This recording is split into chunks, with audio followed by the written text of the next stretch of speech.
আসসালামু আলাইকুম প্রিয় বন্ধুরা, আশা করি তোমরা সবাই অনেক অনেক ভালো আছো। গত ক্লাসে আমি তোমাদেরকে একটা ভার্নিয়ার স্কেলের সাহায্যে কিভাবে বস্তুর দৈর্ঘ্য নির্ণয় করার জন্য এই সূত্রটা এসেছিল সেটা নিয়ে ডিসকাস করেছিলাম। সো তোমরা যারা যারা অলরেডি সেই ভিডিওটা দেখেছো সবাইকে অনেক অনেক ধন্যবাদ। আশা করি এই ভিডিওটাও তোমাদের কাছে অনেক ভালো লাগবে। আর যারা যারা এখনও সেই ভিডিওটা দেখোনি, খুব দ্রুত কষ্ট করে হলে একটু উপরের ডেসক্রিপশনে দেওয়া লিঙ্ক থেকে একটু ভিডিওটা দেখে নাও। আশা করি আজকের এই ভিডিওটা তোমার বুঝতে সুবিধা হবে। ওকে, সো আর কথা বাড়াচ্ছি না, চলো আমরা আজকের যে ভিডিওটা সেই ভিডিওটার মেন টপিকটা নিয়ে আলোচনা করি। সো গত ক্লাসে আমি তোমাদেরকে এই সূত্রটা কিভাবে এসেছিল সেই নিয়ে আলোচনা করেছিলাম, আর আজকে আমরা এই সূত্রটা কিভাবে প্র্যাকটিক্যালি ইউজ হয় সেই জিনিসটা নিয়ে আলোচনা করব। সো আলোচনার শুরুতে আমি কি করব, আমার হাতে বানানো একটি স্লাইড ক্লিপার্স তোমাদের সামনে উপস্থাপন করব। আমি একটু আমার কাগজটা সরিয়ে দিয়ে আমি স্লাইড ক্লিপার্সটা তোমাদের সামনে উপস্থাপন করি। এই স্লাইড ক্লিপার্সটা অ্যাকচুয়ালি যেহেতু আমার কাছে অরিজিনাল স্লাইড ক্লিপার্স ছিল না, তার জন্য আমি একটা ডেমো হিসেবে তোমাদের সামনে উপস্থাপন করলাম। আশা করি তোমরা ব্যাপারটা একটু হলেও ধরতে পারবা কিভাবে অ্যাকচুয়ালি একটা স্লাইড ক্লিপার্স কাজ করে। ওকে, সো এই স্লাইড ক্লিপার্সের এই যে স্কেলটা আছে, এই স্কেলটাকে বলা হয় মূল স্কেল। আর এই মূল স্কেলের উপরে দেখো আরও একটা স্কেল আমি এখানে আঁকার চেষ্টা করেছি। সেই স্কেলটা হচ্ছে একটা ভার্নিয়ার স্কেল। ওকে, এই দুইটা স্কেল মিলেই একটা বস্তুর সূক্ষ্মাতিসূক্ষ্ম দৈর্ঘ্য পরিমাপ করা সম্ভব। ওকে, সবার প্রথমে আমি যেই জিনিসটা করব সেটা হচ্ছে আমি যেই জিনিসটার দৈর্ঘ্য পরিমাপ করব সেটাকে আমি এই মূল স্কেলের এই দাঁত এবং হচ্ছে ভার্নিয়ার স্কেলের এই দাঁত, এই দুইটা দাঁতের মাঝখানে রাখবো।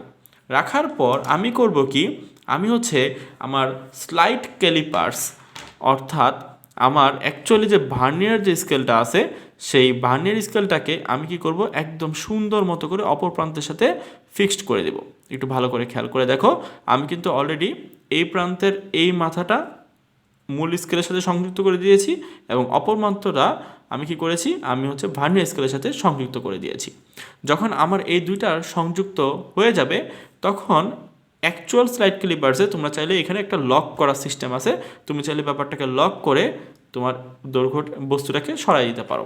ওকে, সরাই দেওয়ার পর তুমি দেখবা আমার স্লাইড ক্লিপার্স বা ভার্নিয়ার যে স্কেলটা আছে সেই স্কেলের একদম জিরো দাগের সাথে তোমার মূল স্কেলের একটা দাগ মিলে গিয়েছে, তাই না? দেখো আমার এই জায়গার ভিতরে বরাবর 5 নাম্বার যে দাগটা আছে সেই দাগের সাথে 0 নাম্বার দাগটা মিলে গিয়েছে।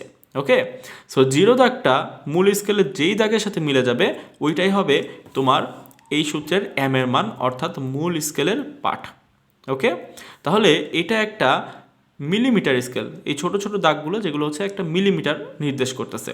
যদি এটা একটা মিলিমিটার স্কেল হয় তাহলে এটা হচ্ছে 50 মিলিমিটার হবে। আর যদি তুমি এটাকে বড় বড় দাগগুলোকে যদি চিন্তা করো তাহলে এটা একটা সেন্টিমিটার স্কেল হয়ে যাবে, তখন এটা হবে কি 5 সেন্টিমিটার। ওকে, তাহলে আমার এই বস্তুটা যার দৈর্ঘ্য আমি পরিমাপ করতেছিলাম তার এম এর মান হচ্ছে কত? এম এর মান হচ্ছে তোমার 5 সেন্টিমিটার। ওকে, আচ্ছা, যখন তুমি এম এর মানটা জেনে ফেলবে তখন তোমার ভিসি এবং ভি অর্থাৎ ভার্নিয়ার স্কেলের যে রিডিংটা আছে তার দিকে লক্ষ্য নিতে হবে। ওকে, তুমি যখন এর ভিতর তাকাবা তখন দেখবা ভার্নিয়ার স্কেলের কিছু দাগ, এই যে মানে ছোট স্কেলটার কিছু দাগ মূল স্কেলের কিছু দাগের সাথে হুবহু মিলে যাচ্ছে। ওকে, সো এই মিলে যাওয়া যে দাগগুলো আছে সেই দাগগুলোকে বলা হয় ভি বা ভার্নিয়ার সমপাতন, সমানভাবে পতিত হওয়া। ওকে, সো আমরা একটু আমাদের এই মানটাকে ভালো করে যদি একটু পর্যবেক্ষণ করি তাহলে দেখব আমাদের ভার্নিয়ার স্কেলের দেখো 1 2 3 4 5 নাম্বার ঘর বরাবর এই যে এখানে 6 নাম্বার যে মূল স্কেলে যে 6 নাম্বার দাগটা আছে তার সাথে মিলে গিয়েছে। ওকে, যেহেতু আমি হাতে এঁকেছি একটু এদিক সেদিক হচ্ছে, কিন্তু দেখো প্রায় কাছাকাছি। এবং এই যে এই জায়গার ভিতর তোমার 15 নাম্বার ঘরটা বরাবর আমার হচ্ছে যে কি মূল স্কেলের সাথে মিলে গিয়েছে। ইভেন দো 16 নাম্বার ঘরটাও কিন্তু মিলে গিয়েছে।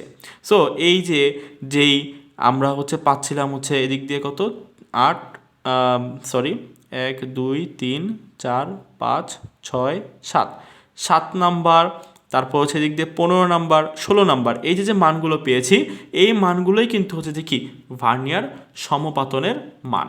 ওকে, সো এখান থেকে তুমি যে কোনো একটা চাইলে পিক করে এখানে ভি এর মানটা বসাতে পারো। ওকে, এখানে একাধিক ঘরও মিলে যেতে পারে, অথবা কি একটা সিঙ্গেল ঘরও কিন্তু মিলে যেতে পারে। সো এটা নিয়ে কনফিউজ হওয়ার কোনো কারণ নাই। হ্যাঁ, তাহলে আমরা যে কোনো একটা পিক করব। সাপোজ মনে করো আমি ভি এর মান পেলাম হচ্ছে 15 নম্বর ঘরের সাথে মিলে না, আমি 15 নম্বর এখানে লিখে দিলাম। এইবার তোমার কাছে যে জিনিসটা জানতে চাইবে সেটা হচ্ছে যে কি ভার্নিয়ার কনস্ট্যান্টের মান কত। তুমি যদি এটা জেনে যাও তাহলে খুব ইজিলি তুমি কিন্তু এই যে আমার বস্তুটা ছিল তার দৈর্ঘ্য পরিমাপ করে ফেলতে পারবে। ওকে, সো ভার্নিয়ার ধ্রুবক নির্ণয় করার জন্য আমরা দুই ধরনের তোমার হচ্ছে যে কি পদ্ধতি ইউজ করি। অলরেডি তোমাদের গত ক্লাসে বলে দিয়েছিলাম। প্রথম যে পদ্ধতিটা আছে সেটা হচ্ছে দেখি তোমার VC is equal as divided by n. আমার মনে হয় এই পদ্ধতিটা মানে এই তোমার হচ্ছে স্লাইড ক্যালিপাসটার জন্য এই পদ্ধতিটাই সবচেয়ে ইজি হবে। ওকে, কেন? কারণ হচ্ছে এই জায়গার ভিতর মোট ভাগ সংখ্যা কিন্তু হচ্ছে 25টা আছে। ওকে, এই জায়গার ভিতর মোট 25টা দাগ কাটা আছে। আমি এক ঘর পরপর 1 2 3 4 করে দিয়েছিলাম। দ্যাটস ওয়াই মোট ভাগ সংখ্যা হচ্ছে 25টা। এবং আমার এই যে মূল স্কেলটা আছে সেই মূল স্কেলে ক্ষুদ্রতম এক ঘর এই যে এতটুকু, তাই না, যেটাকে আমি বলতেছি হচ্ছে 1 মিলিমিটার। ওকে, সো আমি যখন এটাকে ভাগ দিব খুব ইজিলি কী হবে, আমার ভিসির মানটা কিন্তু বের হয়ে যাবে। ওকে, তারপর আমি নর্মালি এই দুটাকে গুণ করে এই 5-এর সাথে যখন যোগ করব তখনই কিন্তু হচ্ছে যে কি আমার কি চলে আসবে, আমার এই যে বস্তুটা আছে তার দৈর্ঘ্য অ্যাকুরেটলি চলে আসবে। ওকে, সো আশা করি আমি তোমাদেরকে ব্যাপারটা খোলাসা করে দিতে পেরেছি, ডিটেলসে বলতে পেরেছি। যদি তোমাদের এই জিনিসটা ভালো লাগে তাহলে অবশ্যই আমাকে কমেন্টে জানাবে, এবং আমি চেষ্টা করব আমার নেক্সট যে ভিডিওটা আছে সেই ভিডিওটার ভিতর স্ক্রু গজ নিয়ে তোমাদেরকে ডিটেলসে জানানোর। সো ততদিন পর্যন্ত তোমরা সবাই ভালো থেকো, সুস্থ থেকো, টাটা।